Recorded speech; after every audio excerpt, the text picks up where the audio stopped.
সুস্থ আছো এবং ভালো থাকার কামনা করে, সুস্থ থাকার কামনা করে আমি আজ শুরু করছি আজকের ভিডিও। আজ বলবো ভগবান শ্রীকৃষ্ণ ও অর্জুনের কিছু শিক্ষণীয় কথা। তাহলে চলুন শুরু করা যাক। একদিন সকালে শ্রীকৃষ্ণ ও অর্জুন রথে করে যাচ্ছিলেন। অর্জুনের মনে তখন মানুষের দুঃখ কষ্টের কারণ নিয়ে অনেক প্রশ্ন। তিনি কৃষ্ণকে জিজ্ঞাসা করলেন, মাধব, মানুষ কেন এত দুঃখ পায়? এই দুঃখের আসল রূপটা কি? কৃষ্ণ অর্জুনকে কাছেই একটি ছোট্ট কুঠিরে নিয়ে গেলেন সব প্রশ্নের উত্তর শেখাতে। সেখানে উর্বশী নামে এক অর্ধবয়সী বিধবা একা থাকতেন। কৃষ্ণ উর্বশীকে অনুরোধ করলেন অর্জুনকে তার জীবনের দুঃখের গল্প শোনাতে। উর্বশী মন খারাপ করে তার জীবনের কাহিনী বলতে শুরু করেন। আমার স্বামী ছিলেন গ্রামের একজন খুব বড় ভালো মানুষ, কিন্তু তাকে মিথ্যা চুরির দায়ে ধরে নিয়ে যায়। তিনি কোনো মিথ্যা কথা বলতে রাজি হননি, তাই তাকে মৃত্যুর দণ্ড দেয়া হয়। বলতে বলতে কেঁদে ফেললেন। কিছুক্ষণ পর নিজের কান্না থামিয়ে আবার বললেন, আমার স্বামী মারা যাওয়ার কিছুদিন পর আমার শিশু সন্তানটি জন্মালো। তাকে নিয়েই আমি বাঁচতে চেয়েছিলাম, কিন্তু 6 মাস পর একদিন বাইরে থেকে ফিরে এসে দেখি একটি বিষাক্ত সাপ আমার ছেলেকে দংশন করেছে। আমার সবচেয়ে বড় ভরসা, বেঁচে থাকার একমাত্র অবলম্বন সেদিন চলে গেল। অর্জুন কথা শুনে ভীষণ কষ্ট পেলেন। উর্বশী কষ্টভরা মুখে হেসে বললেন, রাজকুমার, আপনি যাকে আমার সবচেয়ে বড় দুঃখ ভাবছেন, সেটা আমার প্রথম শিক্ষা। তিনি জানালেন যে যে শিশুটিকে সাপে দংশন করেছিল সে আমার নিজের সন্তান নয়।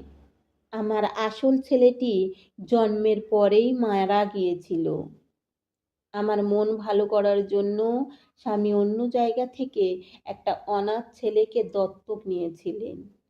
আমার আসল দুঃখ হলো নিজের সন্তান হারানোর চেয়ে কষ্ট হলো স্বামীর দেয়া শেষ স্মৃতিচিহ্ন আর আমার বেঁচে থাকার একমাত্র অবলম্বনটিকে হারানো।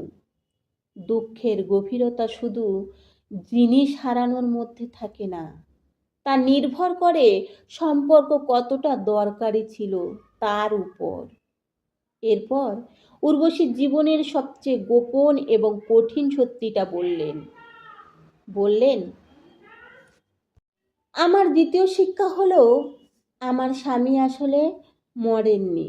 তিনি ছিলেন একজন গুপ্তচর। তিনি আমাকে চিঠি লিখে জানিয়েছেন তিনি তার দেশের জন্য কোনো জরুরি কাজে আমাকে ছেড়ে চলে যাচ্ছেন।